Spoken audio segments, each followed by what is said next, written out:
الرجیم بسم اللہ الرحمن الرحیم الحمدللہ کما هو عہد والصلاة والسلام علی محمد وآلہ الطیبین الطاہرین اللہم وفقنا وجمیع المشتغلین للعلم والعمل الصالح بحرمت محمد وآلہ الطیبین الطاہرین۔ بسم اللہ الرحمن الرحیم۔ درس قرآن بسلسلہ انس قرآن اور فہم قرآن در نظر وارثان قرآن۔ توفیق خداوند متعال سے یہ درس قرآن کا سلسلہ جاری ہے اور سورہ آل عمران آج جو ہے سورہ آل عمران کی آیت نمبر 110 سے لے کر 117 تک، تو یہ تقریباً جو ہے یعنی 8 آیات بنتی ہیں انشاءاللہ ان کا ترجمہ اور پیغام۔ بسم اللہ الرحمن الرحیم۔ کنتم خیر امت اخرجت للناس تأمرون بالمعروف وتنہون عن المنکر وتؤمنون باللہ ولو آمن اہل الکتاب لکان خیرا لهم منهم المؤمنون وَأَكْثَرُهُمُ الْفَاسِقُونَ۔ اس آیت مجیدہ میں اللہ سبحانہ وتعالی فرما رہا ہے، تم میں بہترین امت جو ہے، تم میں بہترین امت لوگوں میں جو لوگوں کی اصلاح کے لیے پیدا کیے گئے ہیں، یعنی بہترین امت وہ ہے جو لوگوں کی اصلاح کے لیے پیدا کی گئی ہے۔ تم نیکی کا حکم دیتے ہو، یعنی یہ نیک امت جو ہے اس کو خطاب ہو رہا ہے کہ تم نیکی کا حکم دیتے ہو اور برائی سے روکتے ہو اور اللہ پر ایمان رکھتے ہو۔ اگر اہل کتاب بھی ایمان لاتے، یعنی جس طرح مسلمان رسول اللہ پر ایمان لا کر کامیاب ہوئے، اگر اہل کتاب بھی ایمان لاتے تو ان کے لیے بہتر تھا۔ ان میں کچھ ایمان لانے والے بھی ہیں لیکن اکثر فاسق ہیں۔ تو اس آیت مجیدہ نے اپنے اندر ایک عظیم پیغام دیا کہ رسول خدا صلی اللہ علیہ وآلہ وسلم کی امت کو بہترین امت قرار دیا۔ تو بہترین امت قرار دیا یعنی افضل ترین امت قرار دیا، اور اسی آیت میں یہ بھی بیان کر دیا اس امت کو جو باقی امتوں سے جو افضل بنایا، جو اس کو فضیلت اور عظمت بخشی، اس کا جو ہے وہ سبب کیا ہے، تو اللہ نے خود بتایا۔ اس کا سبب یہ ہے تأمرون بالمعروف وتنہون عن المنکر، یہ لوگوں کو امر بالمعروف اور نہی عن المنکر کرتے ہیں، وتؤمنون باللہ، اور اللہ پر ایمان رکھتے ہیں۔ تو یعنی ان کے اندر 3 چیزیں ہیں، ایک نیکی کی ہدایت کرنا، دوسرا لوگوں کو برائی سے روکنا، تیسرا اللہ کی ذات پر ایمان رکھنا۔ تو یہ 3 خصوصیات ان کے اندر ہیں جس کی وجہ سے اللہ نے امت رسول کو باقی امتوں سے افضل اور اشرف قرار دیا۔ تو اب یہاں پر ایک سوال ہے، اس آیت مجیدہ میں اللہ نے جو امت کی یعنی فضیلت کو بیان کرتے ہوئے جو ان کی خصوصیات کو ذکر کیا ہے وہ 3 ہیں، ایک ہے امر بالمعروف، دوسرا نہی عن المنکر، اور تیسرا اللہ پہ ایمان۔ حالانکہ اللہ پر ایمان افضل چیز ہے، اور جو ایمان ہے وہ اصول دین میں سے ہے، اور جو امر بالمعروف اور نہی عن المنکر ہے وہ فروع دین میں سے ہے۔ تو جو اصول دین ہوتا ہے، دین کے اساس اور بنیاد، وہ افضل اور اشرف ہوتی ہے۔ تو اللہ سبحانہ وتعالی نے جو فروعات دین ہے اس کو مقدم کر دیا اور جو اصل دین ہے اس کو مؤخر کر دیا۔ تو اس کا ریزن کیا ہے؟ تو بہرحال تو اس کے مختلف جوابات ہو سکتے ہیں۔ مختصر یہ ہے کہ چونکہ یہاں پہ جو ہے یہ یعنی اس سے یہ استفادہ ہوتا ہے کہ چونکہ امر بالمعروف اور نہی عن المنکر وہ کرتا ہے کہ جس کا دل جو ہے نا وہ نور معرفت خدا سے روشن ہو۔ اگر دل اس کا خدا کی معرفت سے روشن نہیں ہے کسی کا دل، یعنی معرفت سے روشن نہیں ہے تو اس کو کیا پتہ اللہ کا حکم کیا ہے، اللہ کی کتاب کیا ہے، دین اسلام کیا ہے. تو جب اس کا دل روشن نہیں ہوگا تو لوگوں کو وہ نیکی کا حکم دے گا، نہ وہ برائیوں سے روکے گا، بلکہ وہ خوب نیکیوں سے بھی دور ہوگا اور برائیوں کی طرف بھی رغبت رکھنے والا ہوگا. تو لہٰذا یعنی جب دل ہوگا نورانی معرفت الہی سے تو پھر یہ فرائض انسان انجام دیتا ہے. تو اسی نور، چونکہ نور جو ہے وہ معرفت الہی کا وہ اس کا تعلق ہے دل سے، اور جو امر بالمعروف جو ہے وہ زیادہ تر جو انجام پاتا ہے وہ ہے ظواہر سے، زبان سے، ہاتھ سے، یعنی اعضاء و جوارح، کردار سے. تو اس طرح سے انسان جو ہے وہ امر بالمعروف اور نہی عن المنکر کر سکتا ہے. تو لہٰذا اس لیے چونکہ امر بالمعروف اور نہی عن المنکر جو ہے اس کے لیے جو چیز انسان کو آگے بڑھاتی ہے وہ ہے قلبی طور پر انسان کا بامعرفت ہونا، دلی طور پر نورانی ہونا. تو اسی لیے اللہ سبحانہ و تعالیٰ نے جو اس دل کا اثر ظاہری ہے اس کو پہلے مقدم کیے. تو امر بالمعروف کرتے ہیں، نہی عن المنکر کرتے ہیں، بھئی یہ کیوں کرتے ہیں؟ یہ جو ان کا دل نور ایمان سے نورانی ہے اسی وجہ سے کرتے ہیں. تو اس ریزن سے اللہ نے امر بالمعروف اور نہی عن المنکر کو یعنی پہلے مقدم کیا. تو یہاں پر جو ہے امر بالمعروف اور نہی عن المنکر یعنی یہ ایسا امر ہے کہ اللہ نے یعنی رسول اللہ کی امت کو باقی امتوں سے ممتاز کیا، فضیلت عطا کی. تو جب اس آیت نے یہ واضح اعلان کر دیا کہ رسول اللہ کی امت جو ہے وہ افضل اور اشرف ہے، مقصد یعنی ان کے افضل ہونے کا ریزن کیا ہے؟ امر بالمعروف نہی عن المنکر اور خدا پر ایمان. تو ہم اس بات پہ خوش ہو جائیں الحمدللہ ہم تو افضل اور اشرف امت ہیں، لیکن ہم اس فریضے سے غافل ہوں. اللہ نے تو افضل اور اشرف بنایا، لیکن اس افضل اور اشرف ہونے کے مقصد کی طرف توجہ کریں.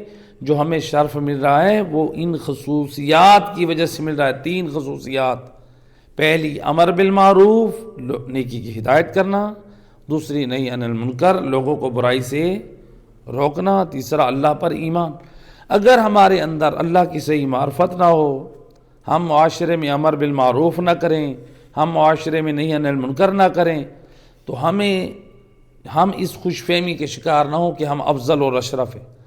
ہم امت محمد مصطفیٰ میں اللہ نے افضل بنایا، لیکن ہم اس امت میں اپنی ذمہ داریوں سے جب کوتاہی کریں گے تو پھر ہم اس امت کے شقی ترین اور بدترین بن جائیں گے. کہ اللہ ہمیں ایک عزت اور مقام اور شرف دینا چاہ رہا ہے ان کوالٹیز کی وجہ سے، اور ہم صرف فخر اور مباحت کے اوپر ہیں، ہم کوئی کام نہیں کر رہے.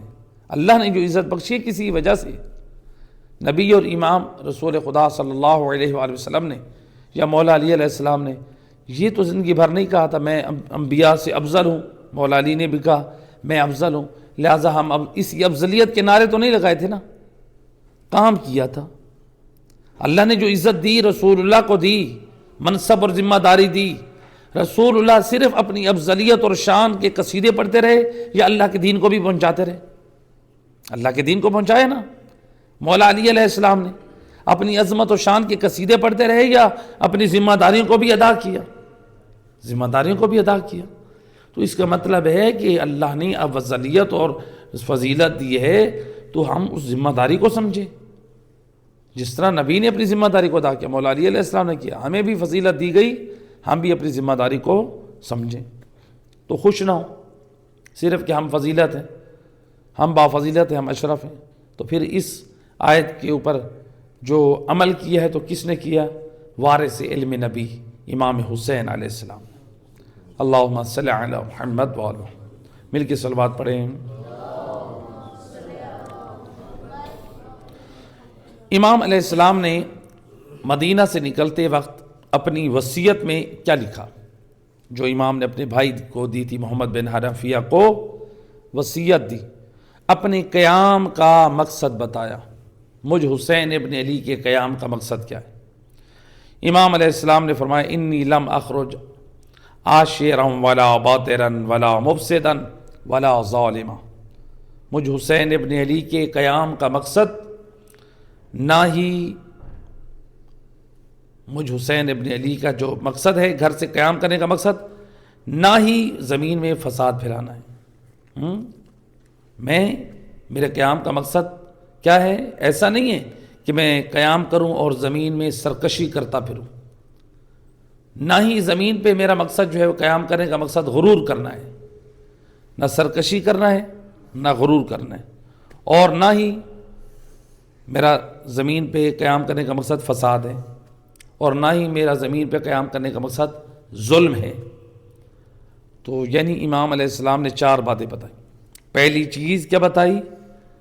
عاشران، کسی سرکشی کا ارادہ نہیں کرتا، کسی کی ضد میں نہیں نکل رہا میں، بلکہ اللہ کے دین کی بقا کے لیے نکل رہا ہوں۔ ولا باطرن، اور میں کسی غرور کے لیے نہیں نکل رہا، اور ولا مفسدہ، نہ فساد کا ارادہ رکھتا ہوں، ولا ظالمہ، اور نہ ظلم کا ارادہ رکھتا ہوں۔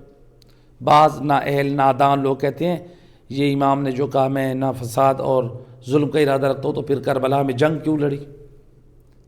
امام علیہ السلام کو جنگ لڑنے پہ مجبور کیا گیا ہے، امام جنگ لڑنے کے لیے نہیں گئے تھے، امام تو کوفہ آ رہے تھے، ان کو کربلا لے جایا گیا، پانی ان پہ بند کیا گیا، تلوار اٹھانے پہ ان کو مجبور کیا گیا، دفاع کرنا تو واجب ہے۔ ہمارے گھروں میں کوئی چور ڈاکو آ جائے، بے وقوف بن کے بیٹھے رہیں، ہاں کر لو، لوٹ لو ہمیں، یا اپنا دفاع کریں گے؟ اگر دفاع کر سکتے ہیں، ممکن ہے، تو پھر دفاع کرنا واجب ہے۔ امام حسین علیہ السلام کے اوپر بھی واجب ہے، جب ہر طرف سے دشمن ہے، میدان جنگ گرم کر دیا گیا۔ تو لہٰذا یہ جہالت ہے، اصل میں تعصب ہے امام حسین علیہ السلام کی ضد میں، نواز رسول امام حسین کی ضد میں اپنی آخرت کو تباہ کرتے ہیں جو لوگ ایسی فکر رکھتے ہیں، اور کچھ نہیں۔ حقیقت کو جانے نہ پہچانے، تعصب کی اینکیں اتاریں گے نا، سارے مسئلے حل ہو جائیں گے۔ تعصب ہمارے اندر سے جب تک نہیں جائے گا ہم حق کو نہیں پہچان پائیں گے۔ تو لہٰذا اس لیے فرمایا امام حسین علیہ السلام نے وَإِنَّمَا خَرَجْتُ لِطَلَبِ الْإِصْلَاحِ، میرے قیام کا مقصد کیا ہے؟ میرے قیام کا مقصد جو ہے وہ اپنے نانے کی امت کی اصلاح ہے۔ لِطَلَبِ اصلاح فی امت جدی، اپنے نانے کی امت کی اصلاح ہے۔ بسم اللہ، تشریف لے آگے، صلوات پڑھ دے محمد اللہم محمد وعلی۔ لہٰذا اپنے نانے کی امت کی اصلاح کے لیے نکل رہا ہوں۔ اور اس کے بعد کیا فرمایا؟ وَأُرِيدُ، اچھا یہ اصلاح جو کرنی ہے نانے کی امت کی، کرنی کیسے ہے؟ وَأُرِيدُ أَنْ آمُرَ بِالْمَعْرُوفِ وَأَنْهَى عَنِ الْمُنْكَرِ، میرا جو نکلنے کا مقصد ہے، جو قیام کا مقصد ہے، جو نانے کی امت کی اصلاح کرنی ہے، وہ کس سے کرنی ہے؟ امر بالمعروف اور نہی عن المنکر۔ امر بالمعروف کا مطلب ہے نیکی کی ہدایت کرنا، نہی عن المنکر کا مطلب ہے برائی سے روکنا۔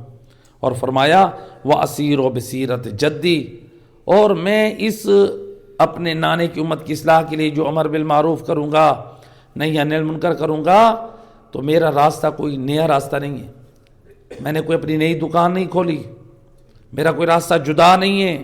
بھی کون سا راستہ ہے؟ یبنا رسول اللہ، فرمایا اپنے نانے کے راستے پہ چلتے ہوئے، اپنے بابا علی ابن ابی طالب کے راستے پہ چلتے ہوئے، جس کے راستے کو، مولا علی کے راستے کو نبی نے صراط مستقیم کا نام دیا تھا، میں ان کے راستے پہ چلتے ہوئے، میرا کوئی راستہ نہیں ہے اپنا راستہ، میرا وہی راستہ ہے جو محمد مصطفیٰ کا راستہ ہے، میرا وہی راستہ ہے جو علی مرتضیٰ کا راستہ ہے۔ تو لہٰذا میرا جو قیام ہے اپنے نانے کی امت کی اصلاح کے لیے، میں اپنے نانے کے دین کو احیا کر رہا ہوں اور اپنے بابا کی ان قربانیوں کو بچانے کے لیے جا رہا ہوں۔ یہ امام حسین علیہ السلام اپنی زبان سے بتا رہے ہیں کہ میرے قیام کا مقصد کیا ہے۔ تو لہٰذا اس قرآن مجید کی سورہ آل عمران کی آیت نمبر 110 نے جو کہا امت رسول میں بہترین امت کون سی ہے؟ جو امر بالمعروف کرے، جو نہی عن المنکر کرے۔ تو امام حسین علیہ السلام میدان کربلا میں اس آیت کے عملی مصداق نظر آتے ہیں کہ اس طرح آپ نے امر بالمعروف اور نہی عن المنکر کا حق ادا کیا کہ یعنی ایک طرف ایسا کردار تھا جو خلیفۃ المسلمین کے نام سے تخت و تاج پہ بیٹھا تھا، جو قرآن کا مذاق اڑاتا تھا، کہتا ہے ما جاء خبر ولا وحی نزل، نہ کوئی خبر آئی اللہ کی طرف سے، نہ کوئی وحی نازل ہوئی ہے۔ قرآن کا انکار، رسول اللہ کے اپنے بندر کو ملعون یزید ملعون اپنے بندر کو سر پہ کپڑا باندھ کے اس کو عرب چولا جو ہے وہ لباس قمیض پہنا کر اپنے ممبر پہ بٹھاتا تھا اور الیاذ باللہ سید الانبیاء کی طرف نسبت دیتا تھا۔ ایسا ملعون تھا، وہی الہی کا مذاق اڑانے والا، رسول اللہ کی توہین کرنے والا، نماز کا مذاق اڑانے والا، شراب کا پی کر اور کہتا تھا کہ میں دین ملت عیسائیت پر جو ہے وہ پی لوں گا، حالانکہ عیسائی مذہب میں بھی یہ تحریف کیا گیا، شراب اس میں بھی حرام ہے، تو کہتا تھا میں اس مذہب پہ پی لوں گا۔ اسی طرح سے یعنی اس کی اتنی خرافات تھیں۔ اسلام میں سب سے پہلے جانوروں کو غسل کفن اور دفن کرنے کی اور تعزیت کی جو رسم رکھی وہ یزید ملعون نے رکھی۔ یہ پوری ذمہ داری سے کہہ رہا ہوں، جانوروں کی۔ اس نے اپنے جب اس کا بندر مرا تو اس نے کیا کیا، اس کا جنازہ اٹھا، اس کے لیے تعزیت کے لیے مجلس بٹھائی گئی، اس کو دفن کیا گیا۔ آج کتنے نااہل لوگ ہیں جانوروں کی عقیدت و محبتوں میں، کوئی بھی کرے، چاہے کسی مذہب والا بھی کرے، چاہے وہ سنی کرے چاہے وہ شیعہ کرے، غلط ہے۔ ہاں حکم ہے، اگر کوئی بڑا جانور مثلا گھوڑا ہے، بھینس ہے، گائے ہے، اونٹ ہے، مر جائے تو پھر کیا کریں، ان کو آبادیوں میں نہ پھینکو، اس کے بدبو سے لوگوں کو اذیت نہ ہو، پھر اس کو کیا کرو، یا تو ان کو سمندر، نہر میں، دریا میں پھینکو تاکہ وہاں چلے، یا پھر ان کو کسی ایسی جگہ پہ دفن کرو جو لوگوں کی مباح جگہ ہو۔ ایسا بھی نہیں کر سکتے جو قبرستان مومنوں کے لیے وقف ہو ہم اس میں کسی جانور کو ذبح کر دے، بھئی یہ مناسبت رکھتا ہے مثلا شبیہ امام ذوالجناح امام حسین کے ساتھ، یہ شرعاً جائز نہیں ہے۔ وہ قبرستان مومنوں کے دفن ہونے کے لیے بنا ہے، گھوڑوں کے سواریوں، امام حسین کی شبیہ کی سواری کے لیے جو گھوڑا رکھا گیا ہے اس کے دفن ہونے کے لیے وقف نہیں ہوا۔ جو لوگ ایسا کرتے ہیں راضی ہے، یہ گناہ کبیرہ ہے، وہ وقف کے خلاف کام کر رہے ہیں، وہ کوئی بھی کام کر، حتیٰ کہ علماء دینی مدارس مثلا جو بناتے ہیں اس کو وہ وقف ہوتا ہے، اس میں کوئی جو ہے وہ سرپرست بھی نہیں کہہ سکتا اس میں میری قبر بناؤ، اس کو بھی حق حاصل نہیں ہے۔ یہ سارے شرعی احکام ہیں، اس لیے علماء کرام جو دینی مدارس بناتے ہیں اس میں وقف کرنے سے پہلے وہ استثناءات کرتے ہیں۔ علماء کرام جو ہے وہ اپنی قبور کے لیے جو زمین کا حصہ ہوتا ہے اس کی قیمت اپنی جیب سے ادا کرتے ہیں، بھئی مجھے جو یہاں دفن کیا جائے میری اپنی ملکیت میں کیا جائے، خلاف وقف کام میں نہ کیا جائے۔ بہت سارے ہمارے پاکستان میں بزرگ علماء دفن ہیں، تو بہرحال یہ بات سے بات نکلی ہے، تو یعنی اس مدرسہ دینیہ کو کی زمین لینے سے پہلے یعنی بندہ آکر نے بھی اپنی طرف سے تقریباً 1 مرلے کی زمین کے پیسے ادا کیے جو اپنے اور اپنی اہلیہ اور خاص قبروں کے لیے یعنی رکھا گیا۔ تو یہ خاص ایک ذمہ داری ہوتی ہے، اس کا مطلب یہ نہیں اللہ نے توفیق دی ہے اب ہم اس کے اوپر وقف کے خلاف کام کرنا شروع کر دیں، وقف کے خلاف نہیں کر سکتے۔ صلوات پڑھ دیں محمد، اللہم صلی علی محمد وآل محمد وعجل فرجہ۔ تو لہٰذا یہ اصل میں جو ہوتے ہیں نا احکام وقف کے خلاف، یا دوسرے مسئلہ کیا ہے، یہ احکام سے واقف نہیں، لوگ دین سے واقف نہیں، جو دل اور دماغ میں آتا ہے اسی کو ہم دین بنا لیتے ہیں۔ دین اس بات کا نام نہیں ہے ہمارے دل میں جو آتا جائے ہم کرتے جائیں اس کو بناتے جائیں، نہیں، دین شریعت ہے، یعنی قرآن اور سنت نبی اور آل نبی کے مطابق عمل کرنے کا نام دین ہے۔ کوئی بھی ہو، میں تو اس لیے اکثر کہتا ہوں چاہے میری ذات بھی کیوں نہ ہو، یہ بھی نہ دیکھا کرو کسی کے سر پہ امامہ ہے اس نے ایسا کیا تو جائز ہے، یہ دیکھو امامے والا ہو، خطیب ہو، ذاکر ہو، کوئی بھی ذمہ دار ہو، غیر ذمہ دار ہو، ہر شخص کے عمل اور عقیدے کی بنیاد قرآن اور 14 کے فرمان پر ہے۔ جس کا عقیدہ اور عمل قرآن اور 14 کے فرمان کے مخالف ہے، جتنی بڑی شان والا اور نام والا ہے، وہ اگر اس کے مخالف ہے وہ غلط ہے۔ میں نے تو 1000 مرتبہ کہہ چکا ہوں، اس میں میری ذات بھی میں بھی نجف سے پڑھ کر آیا ہوں تو کوئی احسان نہیں کیے.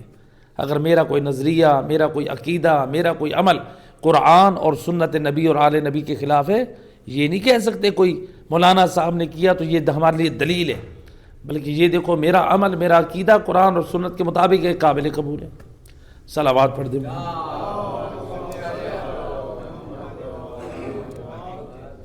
بار دیگر بآواز بلند سے. تو لہٰذا امر بالمعروف اور نہی عن المنکر. امام حسین علیہ السلام نے کیا دیکھا؟ ادھر سے خلیفۃ المسلمین کے عنوان سے یزید تخت پہ بیٹھ گئے اور وہ دین کی دھجیاں اڑا رہے ہیں. تو امام حسین علیہ السلام نے پہلے تو اس کی بیعت سے انکار کر دیا اور پھر آپ نے اپنا قیام کیا. تو یہ دیکھا کہ اب دشمن جو ہے یعنی سر چاہتا ہے، قربانی چاہتا ہے، مجبور کر دیا، یعنی کربلا میں محصور کر دیا. امام علیہ السلام کے سامنے دو راستے تھے، یا تو یزید کی بیعت کر کے اس کو خلیفۃ المسلمین تسلیم کریں، یا پھر جو ہے وہ اپنا سر دے دیں.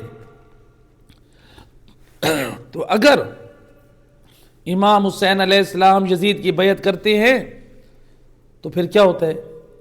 اسلام کا اللہ حافظ، کیونکہ نہ اس کا عقیدہ توحید سے ہی، نہ اس کا عقیدہ نبوت سے ہی، وہ نبی کی بھی توہین کرتا ہے. بتائے نا ابھی، یعنی رسول اللہ کی توہین کرتا تھا ملعون، کہ اپنے تخت پر وہ بندر کو کپڑا سر پہ پہنا کر رسول اللہ کی طرف نسبت دیتا تھا. رسول کی بھی توہین، وحی کی توہین، قرآن کی توہین، نماز کی توہین، احکام خدا کی توہین. تو وہ یہ مذاق اڑا رہا تھا. امام حسین علیہ السلام دیکھ رہے تھے کہ اس کی بیعت کا مطلب یہ ہے کہ جو یہ اب اسلام پہنچائے گا تو ایسے اسلام کا اللہ حافظ ہے. اس لیے جب یزید کی بیعت کے لیے امام حسین علیہ السلام کو کہا گیا کہ بیعت کرو، امام علیہ السلام نے پہلا جملہ یہی پڑھا تھا اپنی زبان مبارک سے، انا للہ و انا الیہ راجعون، السلام علی الاسلام. اگر یزید جیسا نجس کردار کا مالک خلیفۃ المسلمین ہے، اس کی مجھے بیعت کرنی ہے تو ایسے اسلام پر حسین کا سلام ہے. مجھے ایسا اسلام نہیں چاہیے جو امت کو بد کردار بنا دے. امام حسین نے دیکھا اب لہٰذا بیعت تو میں نہیں کر سکتا، یہ میرے سر لینے کے لیے مجھے مجبور کر رہے ہیں. لہٰذا امام حسین نے کیا کیا؟ پاک کردار کو، سنت نبی کو باقی رکھنے کے لیے، قرآن کو باقی رکھنے کے لیے اور صحیح راستے کو رکھنے کے لیے آپ نے اپنا سر دے دیا. قربانی، اللہ اکبر. یہ ہے کہ آپ نے خود قربان ہو گئے، اولاد کو قربان کر دیا، بھائیوں کو قربان کر دیا، اصحاب کو قربان کر دیا، سب کچھ قربان کر دیا. حتیٰ کہ پتہ تھا میرے بعد میری بیٹیوں کی، میری بہنوں کی چادریں اور پردے لوٹے جانے ہیں، انہوں نے قیدی بن کے جانے، آپ نے یہ بھی برداشت کیا. کتنی بڑی قربانی ہے. ایک یزیدی نظام کو قبول نہیں کروں گا میں، حسینی کردار، جو اللہ کا جو نظام ہے، الہی نظام، ہدایت کا نظام، اس کے لیے امام حسین علیہ السلام قربانی دے رہے. صلوات پڑھ دے محمد وحید.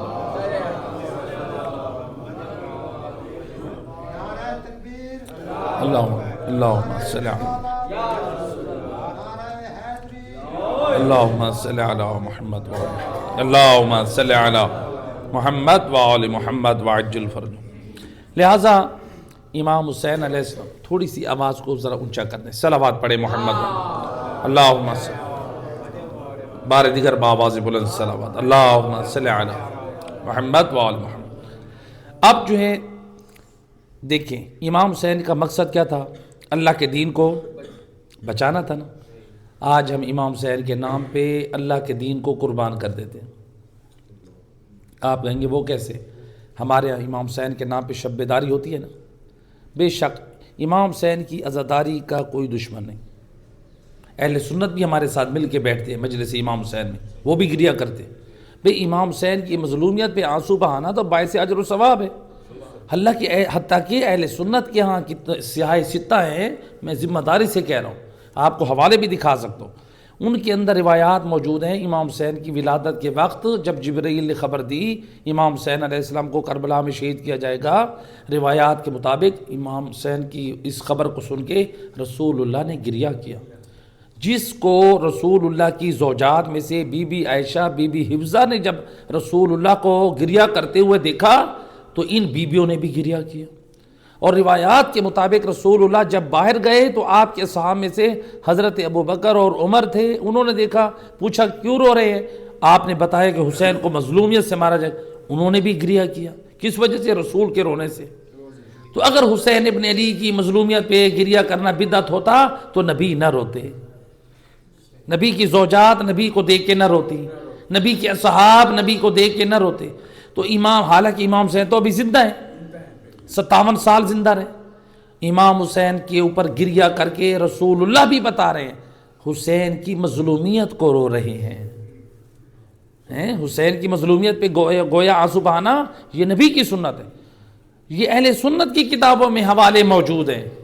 اب تو گوگل آپ دیکھیں ماشاءاللہ پڑھے لکھے نوجوان ہیں، گوگل یا چیٹ جی پی آپ اس میں سرچ کریں کہ اہل سنت کی کتابوں میں سے رسول اللہ نے امام حسین کی ولادت پہ گریہ کیا، وہ ساری حدیثیں نکال کے آپ کے سامنے پیش کر دے گا۔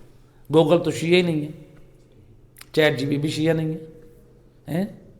اللہ اکبر، یہ تو سائنسدانوں نے بڑے بڑے، انگریزوں نے، مسلمانوں نے، ساروں نے مل کے بنائی۔ ریسرچ کا زمانہ ہے، ہر کتابوں کے ترجمے ہو چکے ہیں۔ صلوات پڑھ دے محمد، اللہم صلی علی محمد و آل محمد وعجل فرج۔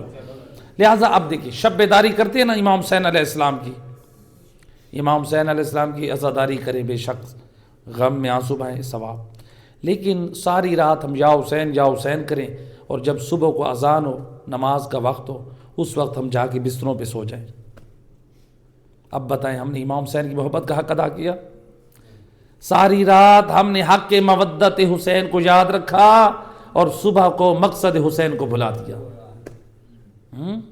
مودت کو یاد رکھا ہے نا، مودت ہمیں مقصد تک پہنچاتی ہے، ہم نے مودت سے مقصد کو بھلا دیا۔ ساری رات یا حسین کرتے رہے تو ہم نے بتایا کہ ہمارا حسین سے رشتہ ہے، اور جب صبح کو اذان ہوئی نماز چھوڑ دی، اب ہم نے کیا بتایا ہمارا کس سے رشتہ ہے؟ آپ کہہ رہے ہیں یزید سے۔ تاریخ میں بھی یہی موجود ہے کہ جب ادھر شام میں یزید اپنے تخت پہ بیٹھا تھا نا، آذان ہوئی، آذان کے بعد وہ آذان ہوتے وقت تخت سے نیچے اترا، امام زین العابدین علیہ السلام موجود ہیں، علی زادیاں قید میں موجود ہیں، یہ یزید ملعون اپنے تخت سے اترا، کہتا ہے لا حاجت لی فی الصلاۃ، مجھے نماز کی کوئی ضرورت نہیں۔ اللہ اکبر۔ تو یزید نے اذان کے بعد کہا مجھے نماز کی ضرورت نہیں، اور علی کی بیٹیوں نے قید کی حالت میں نمازیں پڑھی ہیں، سید الساجدین نے نماز کی حالت، قید کی حالت میں نمازیں پڑھی ہیں۔ اب بتائیں ذرا ہمارا کس سے تعلق ہے؟ خود انسان سوچے، ہمارے پاس تو دو کردار ہیں، ایک کربلا میں بھی نماز پڑھیں، قید کی حالت میں بھی نماز پڑھیں، اور دوسرا دربار میں بیٹھنے والا، تخت پہ بیٹھنے والا نماز کا مذاق اڑائے۔ اب خود بتائیں ہم نماز پڑھ کر کیا بتا رہے ہیں ہم کس کے ساتھ ہیں، اور نماز نہ پڑھ کے کیا بتا رہے ہیں ہم کس کے ساتھ ہیں؟ خود سوچیں، اپنی اصلاح کریں۔ امام حسین علیہ السلام کے حوبدار بنے ہیں، ان کی مقصد کے اوپر اپنی زندگی گزاریں۔ امام حسین علیہ السلام نے اس لیے شہادت نہیں دی تھی کہ تم نمازیں چھوڑ دو، تم قرآن چھوڑ دو، تم دین چھوڑ دو اور میں تمہاری جنت کا وارث ہوں۔ خود نمازی ہوں، خود روزے دار ہوں، خود نوک نیزہ پہ قرآن پڑھیں اور ہماری زندگیوں میں قرآن ہی نہ ہو۔ اللہ اکبر۔ تو لہٰذا اب شب بیداری تو ہم نے کی، لیکن ہم نے امام کے مقصد کو بھلایا، نقصان اپنا کیا۔ تو لہٰذا آئیں دیکھیں رسول خدا صلی اللہ علیہ وآلہ وسلم، رسول اللہ کیا فرماتے ہیں؟ رسول کے فرمان سے پہلے ایک جملہ کہہ دوں، ہم نے امام حسین کو کس کی نسبت سے مانا؟ رسول اللہ کی، ایسے کہ نہیں، رسول کی نسبت سے امام حسین سے محبت کرتے ہیں۔ اب رسول اللہ سے پوچھتے ہیں یا رسول اللہ کوئی نماز نہ پڑھے، صرف شب بیداریاں کرے، آپ اس سے راضی ہیں؟ اللہ اس سے راضی ہے، ہم یہ فیصلہ کرواتے ہیں رسول اللہ سے۔ ہو سکتا ہے کوئی میری بات کو کہے مولانا صاحب بڑی سخت بات کر رہے ہیں، یہ فیصلہ ہم رسول اللہ سے کرواتے ہیں۔ آپ فرماتے ہیں قال اللہ تعالی لیلۃ المعراج، یعنی یہ حدیث قدسی ہے، رسول اللہ کہہ رہے ہیں، اللہ کہہ رہا ہے، تو جو اللہ کہے اس کو کہتے ہیں حدیث قدسی۔ اگر قرآن ہو جو ہمارے پاس ہے تو وہ ہے قرآن، اگر رسول بتائیں کہ اللہ نے کہا اس کو کہتے ہیں حدیث قدسی۔ تو کہا رسول اللہ فرماتے ہیں اللہ سبحانہ وتعالیٰ نے شب معراج مجھ سے کہا، کیا کہا؟ وَمَا يَتَقَرَّبُ إِلَيَّ عَبْدٌ مِّنْ عِبَادِي بِشَيْءٍ أَحَبُّ إِلَيَّ مِمَّا افْتَرَضْتُ عَلَيْهِ۔ اللہ سبحانہ وتعالیٰ فرماتا ہے کہ جتنے بھی کام ہیں نا نیکی، یعنی جتنے بھی کام ہیں امور ہیں، ان میں سے سب سے زیادہ میں اس بندے کو پسند کرتا ہوں جو واجب میں نے اس کے اوپر کیے ہیں اس میں سے کسی کو انجام دے۔ تو اب کوئی شخص کہے کہ میں واجب نماز کو چھوڑ کے میں صرف امام حسین کا پرسہ دیتا رہوں، تو اللہ کے رسول فرماتے ہیں واجب، اللہ کہتے ہیں سب سے زیادہ میں اس شخص سے اس کو پسند کرتا ہوں اس کام کو جو واجب جو اس کے اوپر کیا گیا اس کو بجا لائے ہیں۔ تو آپ بتائیں نماز کو ہم چھوڑ دیں اور ہم کہیں کہ ہم امام حسین کا پرسہ دے رہے ہیں؟ بے شک آپ امام حسین پر گریہ کریں، امام حسین علیہ السلام کی صف جو ہے وہ آپ عزا بچھائیں ہیں، نظر و نیاز کا اہتمام کریں، تو اس کا کوئی منکر نہیں ہے، لیکن ایسا نہ ہو کہ امام علیہ السلام کے نام پہ ہم اللہ کے دین کو معمولی سمجھیں، ہم نمازیں چھوڑ دیں۔ صلوات پڑھ دیں محمد۔ تو لہٰذا اس میں یعنی ہم سب کو خبردار کیا گیا ہے۔ تو اب اس آیت میں کیا کہا گیا؟ کنتم خیر امت، تم میں سے بہترین امت کون سی ہے؟ جو امر بالمعروف کرے اور نہی عن المنکر، یعنی نبی کی امت کو افضل ترین امت قرار دیا گیا ان خصوصیات کی وجہ سے، یہ فرائض انجام دیں گے تو یہ بہترین امت ہے۔ اللہ اکبر۔ تو لہٰذا اب اس آیت نے ایک اور بھی پریشانی دور کر دی کہ نبی کی امت تمام امتوں سے کیا ہے؟ افضل ہے۔ بھئی یہ قرآن کا فیصلہ ہے، آیت نمبر سورہ آل عمران کی 110، نبی کی امت تمام امتوں سے کیا ہے؟ افضل ہے۔ اچھا یہ افضلیت کس کی نسبت سے ہے؟ رسول اللہ کی نسبت سے صلی اللہ علیہ وآلہ وسلم۔ ایسے ہے نا بھئی سید الانبیاء کی نسبت سے ہے کہ رسول اللہ کی جو کہ عظمت و شان والے ہیں، اس لیے یہ فضیلت بھی انہی کی وجہ سے ان کی امت کو دی گئی کہ جب وہ یہ کام کریں گے تو پھر یہ افضل ترین امت قرار پائے گی۔ تو یعنی یہ امت کو فضیلت ملی تو رسول اللہ کے صدقے میں، تو معلوم ہوا سید الانبیاء کی نسبت سے نبی کی امت افضل قرار پائی باقی امتوں پر۔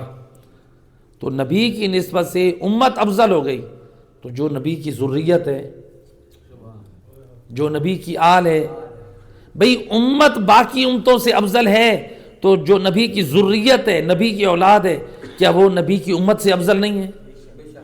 یہی آیت مجیدہ دلیل بن رہی ہے۔ نبی کی ذریت میں سے کون ہے؟ بی بی فاطمہ الزہرا، امام حسن، امام حسین علیہ السلام، امام مہدی تک جو سلسلہ امامت ہے یہ ذریت نبی ہے، یہ افضل ہے امت نبی میں تمام افراد سے۔ تو لہٰذا یعنی قرآن کی آیت یہ کہہ رہی ہے نبی کے بعد اگر کوئی افضل ہے کائنات میں وہ نبی کی ذریت ہے۔ تو جب نبی کی امت باقی امتوں سے امتوں پر نبی کی نسبت سے افضل ہو سکتی ہے تو نبی کی اپنی آل، نبی کی اپنی ذریت، نبی کی اپنی امت پر افضل کیوں نہیں ہو سکتی؟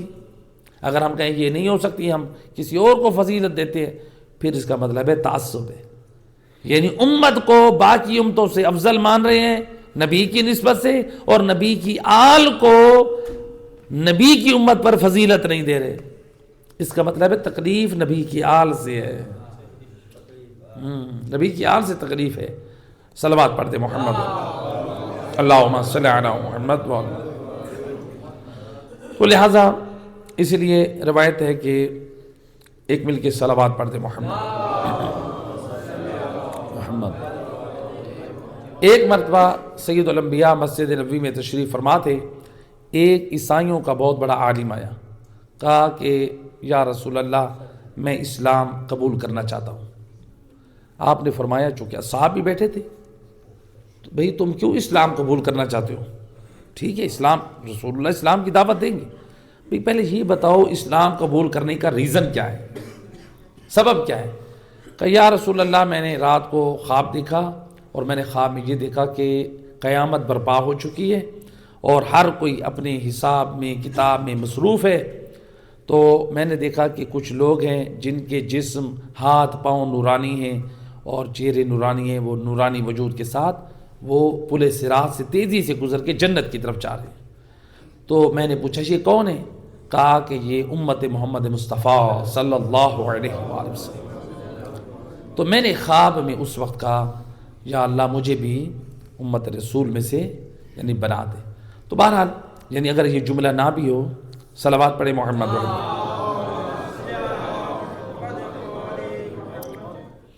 تو بلکہ یہ جملہ نہیں ہے روایت میں، یہ جملہ نہیں ہے کہ میں نے خواب میں دعا کی۔ دیکھیں نا یہ ذمہ داری ہوتی ہے، تو میں بھولے سے ایک جملے کو ادا کر گئے ہوں، ذمہ داری ہوتی ہے، ریکارڈنگ ہو رہی ہے، آپ کسی کو سنا دیں وہ جھوٹ میرے گلے پڑ جاتا۔ تو بہرحال یعنی اشتباہاً اگر جملہ آ بھی گیا تو اب یہ ہے کہ کہا کہ یا رسول اللہ وہ جو میں نے خواب دیکھا ہے نا کہ یہ کہا فرشتے نے کہ رسول اللہ کی امت افضل ہے، یہ جنت میں جا رہی ہے، تو اس لیے بیدار ہونے کے بعد اب میرے دل میں یہ رغبت پیدا ہوئی ہے کہ میں اسلام قبول کروں۔ یعنی اللہ نے حقانیت دکھائی خواب میں کہ نبی کی امت جو ہے وہ افضل ترین امت ہے اور یہ جنت میں جا رہی ہے۔ تو آپ صلی اللہ علیہ وآلہ وسلم نے فرمایا کہ صلی اللہ علیہ وآلہ وسلم آپ نے فرمایا کہ جنت میں تمام انبیاء کے لیے جانا حرام ہے جب تک میں سید الانبیاء نہ جاؤں گا۔ پہلے میں جاؤں گا پھر تمام انبیاء جائیں گے، پہلے میرے اوصیاء جائیں گے پھر اور انبیاء کے اوصیاء جائیں گے، پہلے میری امت جائے گی پھر دوسرے انبیاء کی امت جائے گی۔ تو یعنی آپ نے اس طرح سے بتایا کہ یعنی میں بھی افضل، میرے اوصیاء بھی افضل اور میری امت بھی افضل۔ تو لہٰذا آپ صلی اللہ علیہ وآلہ وسلم نے پھر اس کو اسلام کی دعوت دی اور وہ اسلام کلمہ پڑھ کے اسلام میں داخل ہو گیا۔ تو یعنی ایک رسول اللہ کی امت جو ہے وہ افضل ترین ہے۔ تو اسی لیے ہاں جی ایک اور روایت میں ہے کہ ایک مرتبہ رسول اللہ کے صحابی حضرت انس ابن مالک نقل کرتے ہیں کہ میں ایک دفعہ رسول خدا صلی اللہ علیہ وآلہ وسلم کے ساتھ جا رہا تھا، تو ایک جگہ پہ پہنچے تو یعنی میں نے ایک آواز سنی، تو میں آگے گیا دیکھنے کے لیے کہ یہ آواز کس کی ہے، تو دیکھا کہ ایک جگہ پہ ایک شخص ہے جو اللہ کی عبادت کر رہا ہے، جو اللہ کی عبادت کر رہا ہے، تو اور وہ کہہ رہا ہے کہ یا اللہ مجھے امت محمد مصطفیٰ میں سے قرار دے۔ تو میں نے اس سے پوچھا کہ میں نے اس کی آواز سنی، تو اس نے مجھ سے میں نے اسے کہا کہ تم کون ہو؟ ایک صلوات پڑھے محمد۔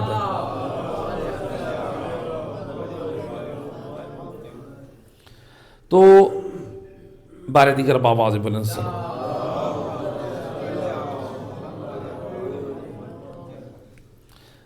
حضرت انس کہتے ہیں میں نے جب یہ دعا سنی نا تو میں نے اس کی دعا سنی تو آ کر میں نے رسول اللہ کو بتایا، یا رسول اللہ ایک شخص سے ادھر بیٹھ کے نا یہ دعا کرے کہ یا اللہ مجھے رسول اللہ کی امت میں سے قرار دے۔ آپ نے فرمایا جاؤ اس کو میرا سلام بھی دو اور اس سے پوچھو کہ تم کون ہو، یعنی اپنے صحابی کے ذریعے امت تک پیغام پہنچانا چاہتے ہیں۔ تو نبی کے صحابی ہیں، انہوں نے کہا کہ اللہ کے رسول آپ کو سلام دیتے ہیں اور پوچھ رہے ہیں کہ آپ کون ہیں؟ تو انہوں نے کہا کہ میرا بھی سلام نبی کو دینا اور کہنا کہ آپ کے بھائی خضر ہیں۔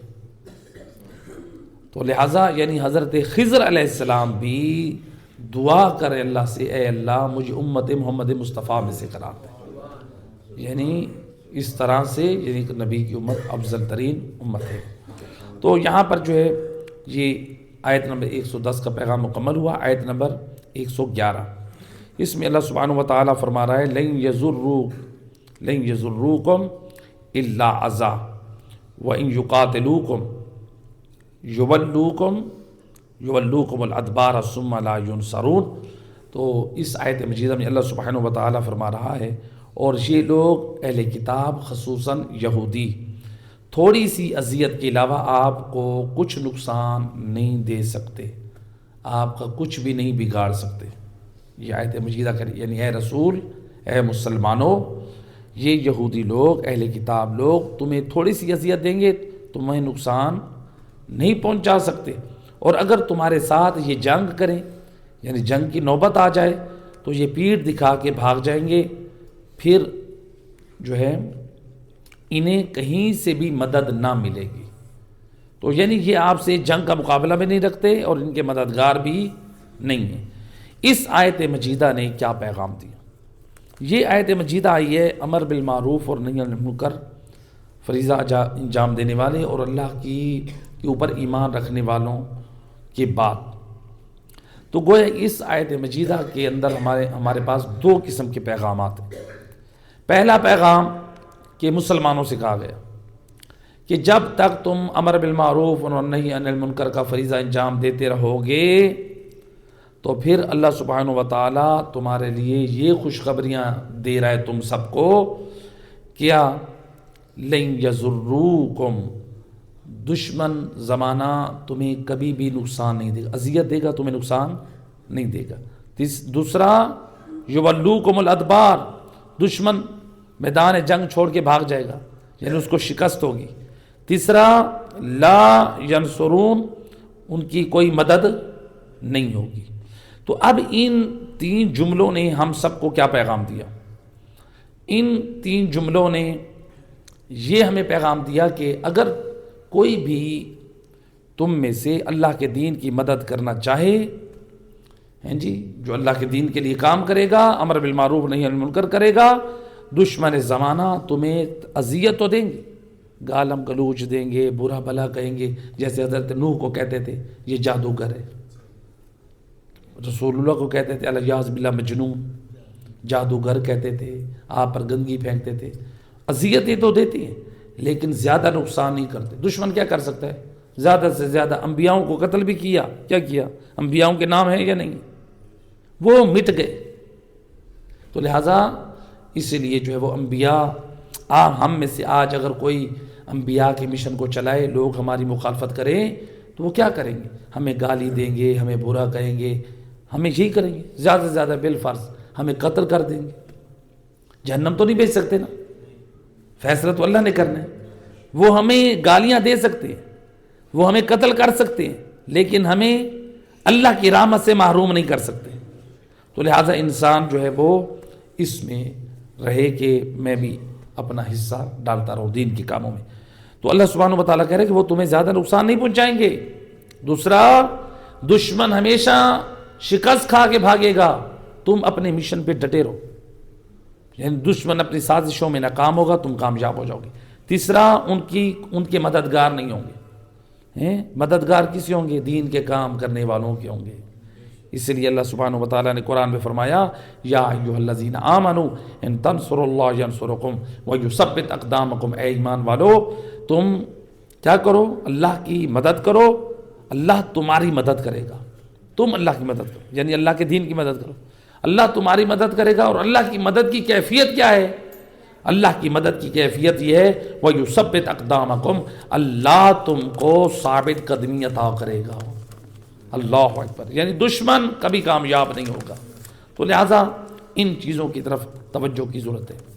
آیت نمبر، اچھا جی، یہ تھا اس آیت مجیدہ میں یہ پیغام کہ ایک صلوات پڑھ دے محمد و اہل بیت، اللہم صلی علی محمد و آلہ۔ یہ تھا اس آیت مجیدہ میں پہلا پیغام۔ دوسرا پیغام اس میں اس آیت کا جو شان نزول ہے، تو اس آیت کا شان نزول علماء مفسرین نے بیان کیا کہ بعض یہودوں کے اہل یہود جو یہودی تھے نا، ان کے سردار جو تھے وہ اسلام انہوں نے قبول کیا۔ جب انہوں نے اسلام قبول کیا تو کیا ہوا؟ بعض دوسرے جو سردار تھے یہودیوں کے، وہ ان کے پاس گئے، ان کو برا بھلا کہا، ان کو دھمکیاں دیں، ان کو گالیاں دیں۔ تو لہٰذا کہا کہ تم اپنے آباء و اجداد کے دین کو چھوڑ کے تم جو ہے اسلام کو قبول کرنے گئے ہو۔ تو یہاں پہ ان کی مذمت کی۔ انہوں نے کس کی مذمت؟ ان لوگوں کی۔ تو لہٰذا یہ جو ہے یعنی بعض یہودیوں کو یہ برداشت نہیں ہوا کہ ہمارے کچھ یہودی علماء یہ یہودیت کو چھوڑ کے اسلام کی طرف کیوں گئے، تو پھر ریسرچ اور تحقیق نہیں کی بلکہ ان کو برا و بھلا کہنا شروع کر دیا۔ آج بھی یہی حالت ہے۔ آپ دیکھ لیں بعض لوگ مثلا مذہب تشیع پہ تحقیق اور ریسرچ کریں تو لوگ کیا کہتے ہیں، ہم تمہیں آگ کر دیں گے، ہم تمہیں گھر سے نکال دیں گے، خاندان والے کہتے ہیں ہم اسے رشتہ نہیں دیں گے، یعنی ایک تعصب ہوتا ہے۔ تو لہٰذا تعصب نہیں ہونا چاہیے کسی مذہب میں بھی، یعنی شیعوں کو بھی تعصب نہیں رکھنا چاہیے کسی کے ساتھ، کسی فرقے کے ساتھ، اور اہل سنت میں جتنے فرقے ہیں ان کو بھی تعصب نہیں رکھنا چاہیے کسی فرقے کے ساتھ۔ اسلام تعصب سے پاک دین ہے۔ اسلام، جو لوگ تعصب کا شکار ہوتے ہیں پھر وہ تفرقہ بازی میں چلے جاتے ہیں، پھر وہ نفرت میں چلے جاتے ہیں۔ تو ہمارے پاس اللہ کی ذات جو ہے وہ بہترین وحدت کے لیے، جمع ہونے کے لیے بہترین نقطۂ وحدت ہے۔ رسول اللہ کی ذات نقطۂ وحدت ہے۔ سارے نبی کو مانتے ہیں، سارے مسلمانوں کا کعبہ قبلہ ایک ہی رخ ہے، قرآن بھی سب کی ایک کتاب ہے۔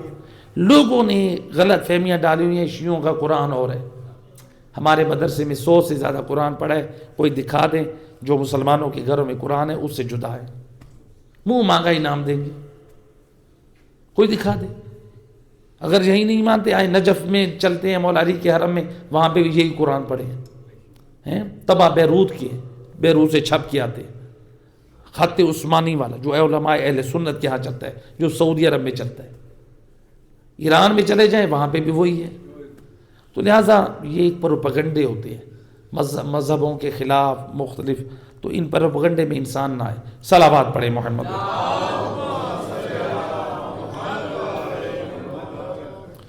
بارے دیگر باواز بلند صلوات۔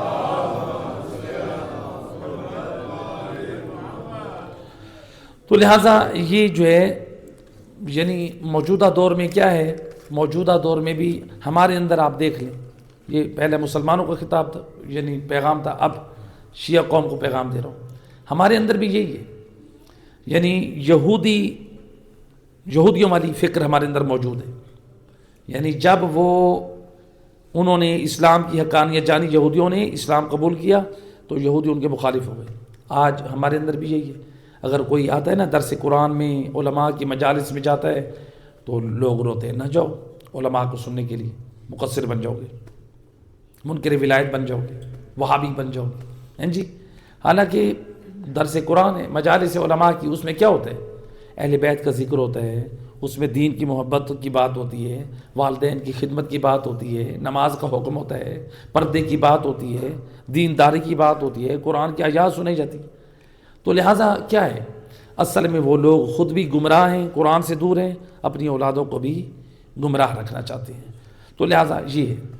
تو لہٰذا اس کے بعد آیت نمبر 112 فرمایا، یہ جہاں بھی ہوں گے ذلت اور خواری سے دو چار ہوں گے۔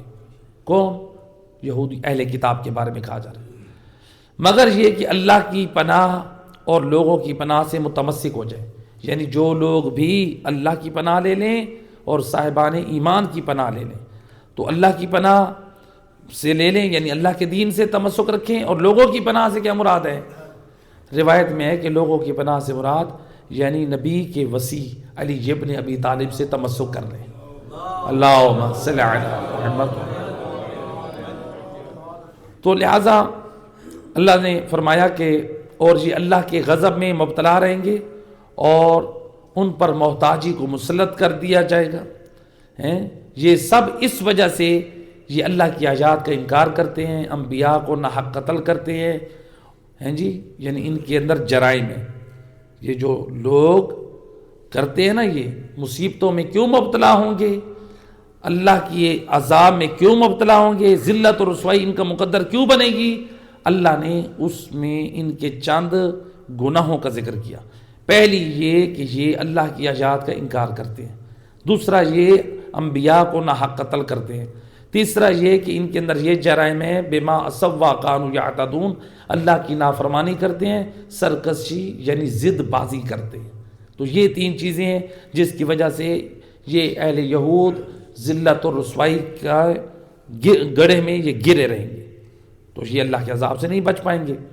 اب یہ آیت مجیدہ یعنی اس نے گویا مسلمانوں کو خوشخبری دی. پہلی والی آیت میں بھی خوشخبری بھی ہے، اس میں بھی خوشخبری ہے مسلمانوں کے لیے کہ جو یہود ہیں وہ کیا کریں گے. پہلی آیت کے مطابق یہود یعنی مسلمانوں کو صرف اذیت دیں گے، نقصان نہیں پہنچائیں گے. دوسرا، یہود میدان چھوڑ کے بھاگ جائیں گے، یعنی جنگوں میں ان کو شکست ہوگی، جس کے لیے بہت سارے جو غزوے اور جنگیں لڑی گئی، جیسے بنی قریظہ، بنی نذیر، بنی قینقاع، بنی مستلق اور جنگ خیبر، اس میں یہودیوں کو شکست ہوئی، یعنی رسول اللہ کی زندگی میں، اور قرآن نے اس کی خبر دی. اور تیسرا، یہودیوں کی مدد کے لیے کوئی بھی کھڑا نہ ہوگا. تو رسول اللہ کے زمانے میں بھی یہودی جب ظلم کرتے تو کوئی ان کی مدد کے لیے کھڑا نہیں ہوا تھا. یہ اور بات ہے کہ آج جو یہودیت کے نمک خوار ہیں تو یہ بھی حقیقت میں اسلام دشمن ہے. تو مسلمانوں پہ مثلا ظلم ہو رہا ہے فلسطین میں یا دنیا کے اور کسی کونے میں، اور ہم جو ہے وہ یہودیت کا ساتھ دیں اور مسلمانوں کے خلاف اٹھ کھڑے ہوں. یہ ہمارے اندر بے حسی ہے، کبھی ہم مظلومین کے حق میں نہ بولیں ہیں. تو لہٰذا تو دنیا سمجھ رہی تھی کہ سپر پاور جو ہے ہم ہیں، لیکن علی کے بیٹے سید علی خامنائی نے کہا کہ جب تک اللہ ہمارے ساتھ ہے ہم جو ہے وہ غالب رہیں گے. ہم ڈرنے والی قوم نہیں ہیں، ہم علی کے بیٹے ہیں، میدان چھوڑ کے بھاگنے والے نہیں ہیں. دنیا یہ سمجھتی ہے کہ شاید کسی کو مار دینے سے یہ اس کی شکست ہے. نہ، یہ تو ہمیں کربلا سے درس ملا ہے. حسین ابن علی نے شہید ہو کر بتا دیا یہ سر دینے سے شکستیں نہیں ہوتی. آج 1400 سال ہو گئے، دیکھو حسین کا نام زندہ ہے اور یزیدیت پر سب لعنت کر رہے ہیں. اسی سے معلوم ہوا سر کٹنے سے شکست نہیں ملتی ہیں، لعنت پڑنے سے شکست ملتی ہے. وہ اس وقت بظاہراً تو کامیاب ہو رہا تھا یزید، لیکن آج تک دنیا اس کے اوپر لعنت کر رہی ہے، اور حسین ابن علی پہ دنیا سلام کر رہی ہے. سلام پڑھیں محمد، صلوات پڑھیں محمد، اللہم صلی علیہ. اب جو ہے اس میں یعنی ہمارے لیے کیا پیغامات ہیں. ہمارے لیے جو پیغامات ہیں اللہ نے یعنی اس آیت مجیدہ میں، آیت نمبر کون سی 112، اس میں ہمارے لیے 3 پیغام بیان کیے کہ یہ ان لوگوں پر، یہودیوں کو اللہ نے ان کو ذلت اور رسوائی ان کا مقدر بنائی. وجہ کیا تھی؟ وجہ کیا تھی؟ یہ 3 کام کرتے تھے: آیات الہی کا انکار، انبیاء کا قتل، اور سرکشی اور ضد بازی کرتے تھے. ایسے کہ نہیں؟ اب ذرا غور کریں، آیات الہی کا انکار کیسے کرتے تھے. آیات الہی کا انکار یعنی تورات کا انکار کرتے تھے بہت سے، یا مثلا انجیل کا انکار کرتے تھے اہل کتاب، زبور کا انکار کرتے تھے حضرت داؤد پہ، قرآن کا انکار کر دیا، یا پھر ان کتابوں میں تعریف کر دی. اہل کتاب نے انجیل میں بھی تعریف کی، زبور میں بھی تعریف کی، اور کس میں کی؟ تورات میں بھی انجیل کی، اور قرآن کو مانتے نہیں تھے. یہ آیات الہی کا انکار. آیات الہی ایک تو کتاب یعنی حکم خدا اس سے مراد ہے، دوسرا آیات الہی سے مراد معجزات ہے، واضح روشن دلائل معجزات آتے ان کا انکار کر دیتے، جادو کا نام دیتے تھے، یا پھر اسی طرح سے جو ہے وہ سرکشی اور ضد بازی پہ آ جاتے. تو یہ جو ہے یہ آیات الہی کا انکار یہ کرتے تھے. تو یہ آیات الہی کا انکار جو کرتے تھے اس کی وجہ کیا تھی؟ ان کے دلوں پہ تالے لگ چکے تھے، گمراہیوں کے، انحرافات کے. تو جب تک انسان کے دلوں پہ تالے لگے رہتے ہیں نا، معصیت کے، نافرمانی کے، گمراہیوں کے، اس وقت تک انسان ہدایت حاصل نہیں کر سکتے. تو یہ بھی کتاب خدا سے ہدایت حاصل نہیں کر رہے تھے، اس کے مطلب کو اپنی مرضی سے غلط کر دیتے تھے، تحریف کر دیتے تھے، جس کا نتیجہ یہ بھی گمراہ رہے، ان کی نسلیں بھی گمراہ رہے. آج اسی طرح ہم میں سے بھی کتنے لوگ ہیں قرآن سے دور ہیں، قرآن پڑھتے نہیں ہیں. اگر قرآن پڑھا تو قرآن میں فکر نہیں کرتے، جس کی وجہ سے ہمارے دلوں پہ بھی تالے لگ گئے. ہم پھر مختلف عقائد کا شکار ہو گئے، غالی بن گئے، نصیری بن گئے، مقصر بن گئے، وہابی بن گئے، دوسرے نظریات اور عقائد کے، یعنی ایسے عقائد کے مالک بن گئے جو قرآن نے ہمیں نظریات دیے ہیں. تو لہٰذا ایسے نظریات جو قرآن کے خلاف ہے اور سنت کے خلاف ہے، تو لہٰذا اب یہ قرآن سے دوری کا نتیجہ ہے۔ تو اس لیے قرآن مجید نے سورہ محمد میں فرمایا افلا یتدبرون القرآن ام علی قلوب اقفالها، یہ قرآن میں غور کیوں نہیں کرتے؟ کیا ان کے دلوں پہ تالے پڑ گئے؟ قرآن کہہ رہا ہے، اس کا مطلب ہے جو بندہ قرآن پڑھے اور غور نہ کرے اور پھر بھی اس کو حق کا راستہ نہ ملے، اس کے دل پر تالے ہیں۔ کس کا تالا ہے؟ گمراہی کا، بدعت کا، خرافات کا، غلو کا، نصیریت کا، ان چیزوں کے تالے پڑے۔ صلوات پڑھے محمد۔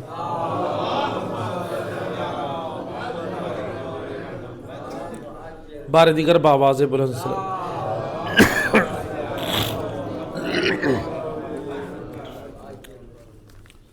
تو یہ جو ہے اس آیت مجیدہ نے ہمیں یہ پیغام دیا کہ یہ آیات الہی کا انکار کرتے تھے۔ دوسرا، یہ انبیاء کو قتل کرتے تھے۔ بنی اسرائیل کتنے انبیاء کو قتل کرتے تھے؟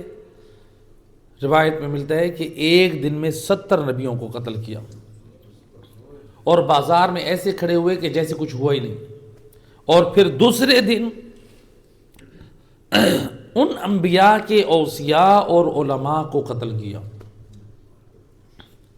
تو آج کے دور میں بھی کیا ایسا کام ہو رہا ہے؟ وہ انبیاء کو قتل کرتے تھے، ہم علماء کے مشن اور مقصد کو قتل کرتے ہیں کہ نہیں کرتے؟ ہم بھی علماء کے مشن اور مقصد کو قتل کرتے ہیں۔ علماء دین کی خدمت کرتے ہیں، پیغام حق دیتے ہیں، ہم ان کی مخالفت کرتے ہیں، ہم ان کی مذمت کرتے ہیں۔ بے اللہ کے بندو، وہ دین کا پیغام دے رہے ہیں، امر بالمعروف کر رہے ہیں، وہ نماز کی طرف دعوت دیتے ہیں، وہ روزے کی طرف دعوت دیتے ہیں، داڑھی کا حکم دیتے ہیں، قرآن کی طرف۔ آپ کیوں علماء کے دشمن بن گئے؟ اس لیے دشمن بن گئے کہ بھئی یہ جو ہے کیا ہے، یہ ہمارا جینا حرام کر دیں گے۔ جس طرح وہ لوگ تھے نا، وہ چاہتے تھے، آزاد خیال تھے، ہمیں انبیاء نہ روکے۔ آج کے دور میں بھی لوگ علماء کے دشمن اس لیے ہیں کہ یہ انبیاء کے جو علم کے وارث علماء ہیں، اگر ہم نے ان کا سد باب نہ کیا تو یہ ہمارے دشمن بن جائیں گے، ہمارا جینا حرام ہو جائے گا۔ تو لہٰذا یہ کیا کرتے ہیں؟ علماء کی مخالفت کرتے ہیں۔ اس لیے ایک بہت بڑے ہمارے عظیم عالم باعمل گزرے ہیں، سید جو ہے آیت اللہ سید خوئی رحمۃ اللہ علیہ، جو ایک مجتہد گزرے، جو اس وقت مجتہد اعظم ہے، آیت اللہ سیستانی، ان کے استاد الفقہاء آیت اللہ خوئی رحمۃ اللہ علیہ۔ ان کے ایک وکیل تھے ایک سید تھے سید شبر کے نام سے۔ وہ نوجوانوں کو دین کی تعلیم دیتے تھے، ان کو نماز کی طرف دعوت دیتے تھے، روزے کی طرف، دین کی پابندی کی طرف دعوت دیتے تھے۔ تو ان کو کیا کیا؟ صدام نے ان کو قتل کروایا کہ یہ نوجوانوں میں دین کی تعلیم کیوں دے رہے ہیں۔ اور کیا کیا پھر؟ قتل کرنے کے بعد ان کے باڈی کو 2 حصوں میں تقسیم کیا۔ آدھی باڈی نجف بھیجی گئی ان کے ورثاء کو، آدھی باڈی کو کہیں غائب کر دیا گیا۔ نجف جو آدھی باڈی آئی نا، اسی کو غسل و کفن دے کے جنازہ پڑھ کے اس کو نجف اشرف میں دفن کیا گیا۔ اس عالم بعمل سید زادے کی درجات کی بلندی کے لیے صلوات پڑھتے ہیں۔ اللہم صلی علی محمد و آل محمد وسلم۔ یہ دین کے لیے کتنی قربانیاں دی علماء نے، ہم تو کتنا آسان پہنچے۔ آپ تو بیٹھے ہیں ماشاءاللہ، پرسکون حال میں بیٹھے ہیں۔ ذرا دیکھیں ان علماء نے کتنی مصیبتوں میں، نبی نے کتنی مصیبتوں میں دین پہنچایا، نبی کی اصحاب نے کتنی مصیبتیں جھیلی، نبی کی آل نے کتنی مصیبتیں جھیلی۔ لہٰذا علماء کو سنیں، علماء کے پاس بیٹھیں، نہ کوئی ایسا کام کریں، نہ کوئی ایسی حرکت کریں جس سے علماء کی مخالفت ہو، جس سے دین کی مخالفت ہو، جس سے اسلام کی مخالفت ہو۔ تو لہٰذا اس چیز کی اصلاح ہونی چاہیے۔ اور تیسری چیز جو تھی وہ ہے اللہ کی نافرمانی، اور یہ کرتے تھے اللہ کی نافرمانی اور ضد بازی۔ تو اللہ کی نافرمانی اور ضد بازی، تو ضد کا مطلب کیا ہے؟ یہ اللہ کی نافرمانی اور ضد کرتے، یعنی اپنے آپ کو سدھارتے نہیں تھے، اپنی اصلاح نہیں کرتے تھے، ضد میں آ کے کام کرتے تھے۔ نبی کے مقابلے میں ضد کرتے تھے، انبیاء کے مقابلے میں ضد کرتے۔ آج بھی ایسے ہیں لوگ، علماء کی ضد میں یہ نہیں دیکھتے کہ ہم دین کا نقصان کر رہے ہیں، یہ نہیں دیکھتے ہم قرآن کی مخالفت کریں، ضد میں آ کے ہم ایسا ایسا کام کرتے ہیں جس سے علماء کی توہین کرتے ہیں، اللہ کے قرآن کی توہین کرتے ہیں، رسول اللہ کی توہین کرتے ہیں، تو لہٰذا ان چیزوں سے ہمیں اپنی اصلاح کرنی چاہیے، ورنہ ہمارا وہی راستہ بن جائے گا جو وہ یہود والا راستہ۔ کل انہوں نے غلطی کی، آج ہم وہی غلطی کر رہے ہیں۔ صلوات پڑھ دیں محمد۔ آیت نمبر 113، اس میں اللہ سبحانہ و تعالیٰ نے فرمایا لیسو سواء من اہل الکتاب امۃ قائمۃ یتلون آیات اللہ آناء اللیل وہم یسجدون۔ اس آیت سے لے کر آیت نمبر 13، آیت نمبر 113، 114، 115، یہ 3 آیتیں ہیں۔ اس میں اللہ سبحانہ و تعالیٰ نے کچھ یہودی علماء کی تعریف کی، چونکہ ان کا پیغام ایک ہی ہے، صرف شان نزول، اور بڑا لطیف ہے۔ یہ 3 آیات کس کی شان میں نازل ہوئی؟ اچھا، یہ جو ابھی آپ نے سنا نا پہلے شان نزول، کچھ یہودی جو تھے وہ انہوں نے اسلام قبول کیا، تو کچھ اور یہودی سرداروں نے کیا کیا؟ ان کے خلاف سازش کی۔ انہوں نے کہا کہ ہم ان کے خلاف سازش کرتے ہیں، ان کو جو ہے نا ان کے خلاف پروپیگنڈا کرتے ہیں، ان کے اوپر لگاتے ہیں تہمت تاکہ یہ بدنام زمانہ ہو جائے، پھر دوسرے لوگ ان کی دیکھا دیکھی میں اسلام قبول نہ کریں۔ یہ ایک دشمن کی سازش ہوتی ہے۔ آج لوگ علماء پہ تہمتیں لگاتے ہیں، جس طرح پہلے انبیاء پہ تہمتیں لگاتے تھے۔ حضرت داؤد کے اوپر تہمت لگائی تھی کہ الیاذ باللہ انہوں نے زنا کیا، حضرت یوسف کے اوپر تہمت لگائی زلیخا نے کہ انہوں نے میری عزت پہ ہاتھ ڈالا، ہے نا؟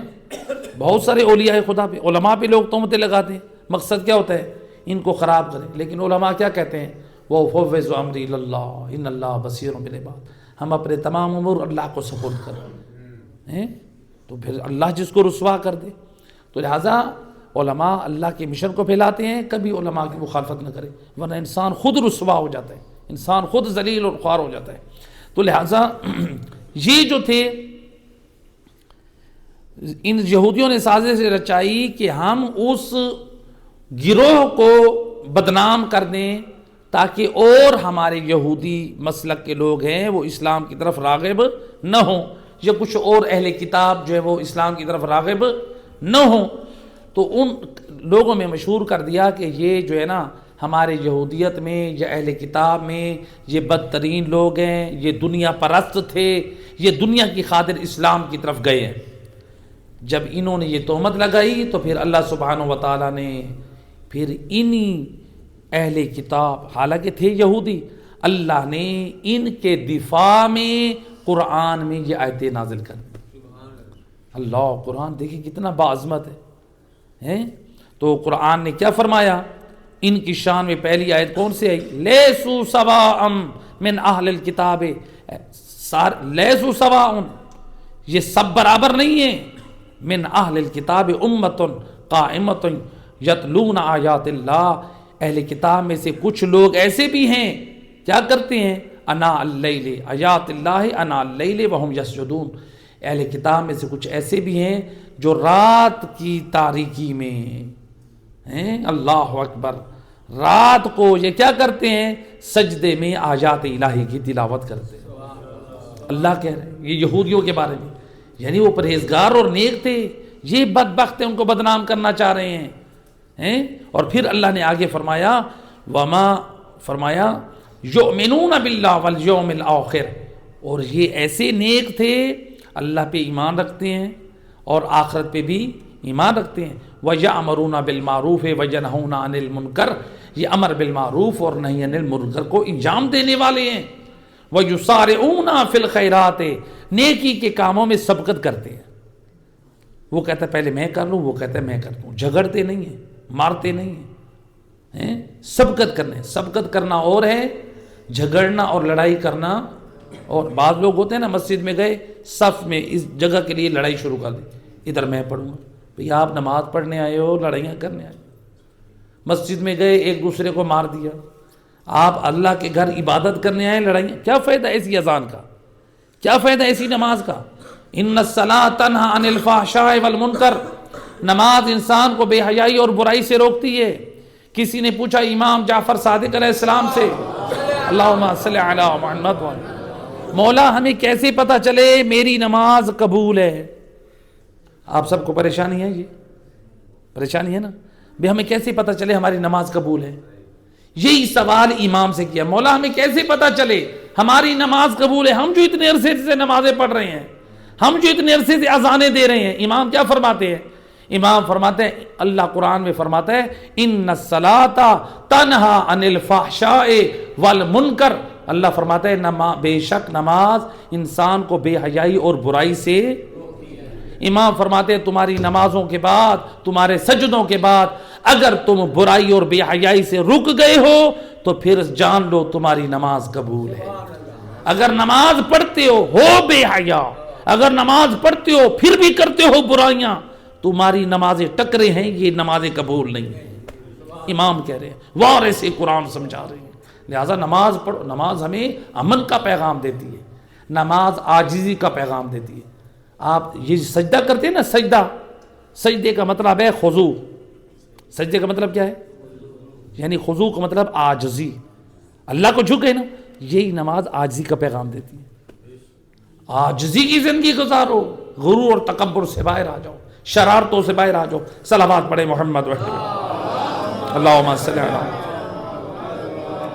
تو اللہ سبحانہ و تعالیٰ نے فرمایا یہ نیکی کے کاموں میں آگے بڑھ چڑھ کر کام کرتے ہیں، وَأُولَٰئِکَ مِنَ الصَّالِحِینَ، اور یہ نیک لوگوں میں سے ہیں۔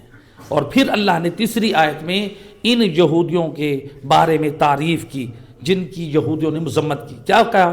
وَمَا يَفْعَلُوا مِنْ خَيْرٍ فَلَن يَكْفُرُونَ وَاللَّهُ عَلِيمٌ بِالْمُتَّقِينَ، اور جو بھی نیک لوگ یعنی جو بھی نیکی کے کام انجام دیتے ہیں نا تو اللہ ان کے اجر کو نظر انداز نہیں کرے گا قیامت والے دن۔ تو کیا ہوگا؟ اللہ پرہیزگاروں سے باخبر ہے، اللہ جانتے ہیں کون لوگ نیک ہیں، کون لوگ باخبر ہیں۔ یعنی گویا آیت یہ بھی سمجھا رہی ہے نماز شب پڑھ کے اپنی نماز شب کا چرچا نہ کرو، میں نماز شب پڑھتا ہوں، دینداری اختیار کر کے اپنی دینداری کے چرچے نہ کرو میں دیندار ہوں۔ کیوں؟ اللہ کہتے ہیں واللہ علیم بالمتقین، اللہ جانتا ہے کون پرہیزگار ہے، تم اپنا کیوں چرچا کر رہے ہو؟ یہ تو ریاکاری میں آ جائے گا۔ اللہ اکبر۔ تو لہٰذا دیکھیں ان آیات نے کتنا عظیم پیغام دیا، کتنے پیغام؟ یعنی یہودی چاہتے تھے ان یہودیوں کی مذمت کریں، ان کو ناکام کریں، اللہ نے ان کی تعریف کر دی۔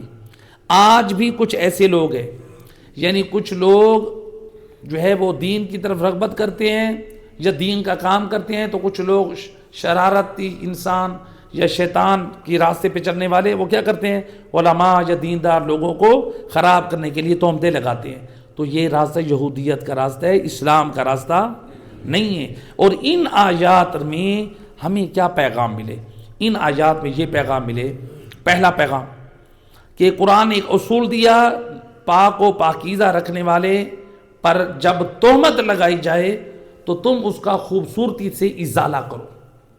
جس طرح یہودیوں کے اوپر تہمت لگائی تو اللہ نے خوبصورتی سے کیا کیا؟ ان کی تہمتوں کو ازالہ کیا، تعریفیں کر دی، تم غلط کہہ رہے ہو، وہ تو اتنے پاکیزہ کردار کے مالک ہیں۔ دوسرا، اللہ نے ان کی صفات بیان کر دی کہ وہ تو راتوں کو سجدے گزار آیات الہی کی تلاوت کرنے والے ہیں، وہ تو آخرت پر ایمان رکھنے والے ہیں۔ نمبر 3، اللہ نے ان کی صفتوں میں بیان کیا کہ وہ امر بالمعروف اور نہی عن المنکر کرنے والے ہیں۔ نمبر 4، وہ نیکی کے کاموں میں ایک دوسرے پہ سبقت کرنے والے ہیں۔ پھر اللہ نے اپنا فیصلہ سنایا کہ نیک کام انجام دینے والوں کا ہرگز قیامت والے دن نظر انداز نہیں کیا جائے گا، تو لہٰذا وہ صاحبان تقویٰ سے بخوبی آگاہ ہے۔ تو اس میں 5واں پیغام یہ ملا کہ یہودی، صلوات پڑھ دے محمد، اس میں جو اہم پیغام تھا، اہم پیغام یہ یہودی تھے نیک کردار کے مالک، اللہ نے ان کی تعریف کی، تو اس سے یہ پیغام ملا جو نیک کردار کا مالک ہوتا ہے نا اللہ اس کو حق کی منزل دکھاتا ہے۔ یہ تھے یہودی نیک کردار کے مالک، تب اللہ نے ان کو اسلام حقانیت کا راستہ دکھایا۔ اور جو لوگ ہیں گمراہ، نہ نماز نہ قرآن نہ دین پر عمل ہیں، تو پھر وہ خاک حق کی طرف آئیں گے، نہیں جائیں گے۔ اس لیے نماز نور ہے، نور ہے، قرآن نور ہے، روزہ نور ہے، عبادتیں نور ہیں، زندگیوں میں لے آئیں یہ نور، پھر دیکھیں ہمارا دل نورانی ہوگا، ہم ظلمتوں سے، گمراہیوں سے، بدعات سے، خرافات سے، شرک سے، کفر سے، نفاق سے، ان چیزوں سے باہر آ جائیں گے۔ تو لہٰذا اس میں جو ہے وہ ہمیں یہ عظیم پیغام ملے۔ صلوات پڑھ دیں محمد وحید۔ تو یہاں پر جو ہے یہ اچھا، اس میں ساتواں اور آخری پیغام یہ ہے کہ اس آیت نے یہ واضح کیا کہ کسی کا اجر جو وہ ضائع نہیں ہوگا۔ اچھا، اب یہ جو بیان ہوا ہے نا کہ کچھ لوگ جو مسلمان ہوئے تھے، تو یہ کتنے تھے؟ تو اس میں یہ 70 سے زیادہ تھے۔ ان میں ایک تھا عبداللہ بن سلام، یہودی تھا، اس کے کچھ ساتھی تھے، اور اس کے ساتھ جو ہے 100 یہ چند افراد تھے، کچھ تھے 40 افراد عیسائی تھے، وہ بھی اسلام کی طرف آئے 40 افراد، 22 افراد حبشہ سے اسلام کی دعوت کو قبول کیا، 8 افراد روم سے آئے، یہ سارے اہل کتاب میں سے تھے، تو یہ 70 افراد سے زیادہ بنتے ہیں۔ تو اللہ نے ان کے پاکیزہ کردار کو سامنے رکھتے ہوئے قرآن میں ان کی تعریف کی، اور آیت نمبر 116 اور 17 میں اللہ نے ان سے ہٹ کر کافرین کا ذکر کیا، یعنی ان آیات، اس سے پہلے والی آیات میں اللہ نے 3 آیات میں یہودیوں کے اس گروہ کی تعریف کی جو پاکیزہ کردار کے مالک تھے، اور جو یہودی کردار میں سے برے کردار کے مالک تھے ان کا ذکر اللہ نے آیت نمبر 116 اور 17 میں کیا، ان کی مذمت کر دی۔ تو گویا اللہ نے معیار دے دیا ہے کہ تعصب سے کام نہ لو، جو لائق کی تعریف ہے اس کی تعریف کرو، اور جو برا ہے اس کی برائی کو بیان کرو۔ تو لہٰذا اللہ نے ان کی سازش کو ناکام کر دیا۔ تو آیت نمبر 16 میں اور 17 میں کیا فرمایا؟ اور جن لوگوں نے کفر کیا وہ ہرگز اپنے اموال اور اولاد کے ذریعے اللہ کے عذاب اور سزا سے نہیں بچ سکتے، وہ اہل جہنم ہیں اور ہمیشہ اس میں رہیں گے۔ تو اللہ نے بتا دیا، کیونکہ یہ جو دوسرے اہل کتاب تھے یہ اپنے مال اور اپنی اولادوں پہ فخر کرتے تھے، اللہ کہہ رہا ہے کہ تمہیں یہ اولاد اور مال نہیں بچائیں گے۔ آیت نمبر 117 میں فرمایا جو کچھ وہ اس دنیاوی زندگی میں خرچ کرتے ہیں جو جلانے والی ہوا کی مانند ہے، یہ جو بھی خرچ کرتے ہیں نا، اللہ کہتا ہے یہ جو کفار اللہ کی راہ میں خرچ کرتے ہیں یہ جلانے والی ہوا کی مانند ہے۔ آپ دیکھتے ہیں نا گرمیوں میں جو ہوتی ہے جسے لو بولتے ہیں جی، تو اس ہوا کی مانند ہے کہ جو ایسی قوم کی زراعت پر چل پڑے، یعنی ایسے کھیتوں پہ، ایسی زمینوں پر چل پڑے جس نے اپنے اوپر ظلم کیا، یعنی انہوں نے موسم زراعت میں زراعت نہ کی، یعنی انہوں نے فصل نہ اگائی، غیر موسم میں غیر مناسب وقت میں انہوں نے فصل اگائی۔ تو جو غیر موسم میں فصل اگاتا ہے تو اس کا وہ رزلٹ نہیں پاتا۔ تو اللہ تعالیٰ کفار کو نسبت دے رہا ہے، جو کافر ہیں، دین کے دشمن ہیں، وہ جتنا بھی خرچ کریں اللہ کی راہ میں وہ ایسے ہے کہ جیسے غیر مناسب وقت میں اپنی فصل جو ہے وہ اگانا، اس کا کوئی رزلٹ بھی نہیں ملے گا، ان کو بھی کوئی رزلٹ قیامت والے دن نہیں ملے گا۔ تو اس آیت مجیدہ نے سمجھا دیا ایمان کی بنیاد پر انسان کے جو ہے وہ انفاق فی سبیل اللہ قبول ہوگا، اگر کوئی کفر کی حالت میں ہو تو وہ کچھ بھی قبول نہیں ہوگا۔ تو لہٰذا یہ آیات اس میں کفار کی خرابی کو ذکر کیا گیا ہے۔ تو لہٰذا اللہ نے 2 راستوں کو بیان کر دیا کہ اگر اہل کتاب نیک کردار کے مالک تھے تو ان کو حق کا راستہ ملا، اور جو بد کردار تھے اور وہ اپنے مال اور اولاد کو سب کچھ سمجھ رہے تھے تو اللہ نے یہ بتا دیا قیامت والے دن نہ ان کے مال کام آئے گا، نہ ان کی اولاد کام آئے گی، انسان کے دین کام آئے گا۔ پروردگار سے دعا کریں مہربان اللہ صدقہ محمد و اہل بیت علیہ السلام اس درس قرآن کو اپنی بارگاہ میں شرف قبولیت عطا فرما۔ اس درس قرآن کا ثواب جناب سید جعفر زردیزی کے والدین مرحوم کی روح کو احسان فرما۔ مہربان اللہ جناب زردیزی صاحب خود کی اہلیہ کو شفائے کاملہ و عاجلہ عطا فرما۔ مہربان اللہ جناب سید زردیزی صاحب کی توفیقات خیر میں اضافہ فرما۔ مہربان کریم اللہ سید جعفر رضا گردیزی صاحب کے فرزند سید حسین گردیزی کو بار الہ نیک اور صالح وارث عطا فرما۔ اے مہربان اللہ صدقہ محمد و اہل بیت علیہ السلام کل بیماروں کو صحت یابی عطا فرما۔ برادر محمد علی مشرف برادر ساغر کے فرزند مریض ہیں، علی نے بار الہ ان کو صحت کاملہ و عاجل عطا فرما۔ مہربان اللہ باقی ہم میں سے جو بھی جسمانی روحانی بیماریوں میں مبتلا ہیں ہم سب کو شفا یابی عطا فرما۔ مہربان اللہ موثر رضا کو جلد رہائی عطا فرما۔ اے مہربان کریم اللہ جو بے اولاد ہے ان کو صاحب اولاد فرما۔ مہربان اللہ اس ادارے کے ساتھ جو تعاون کرنے والے ہیں ان کے مال جان رزق میں برکت عطا فرما۔ ہم سب کو علم و عمل کی توفیق عطا فرما۔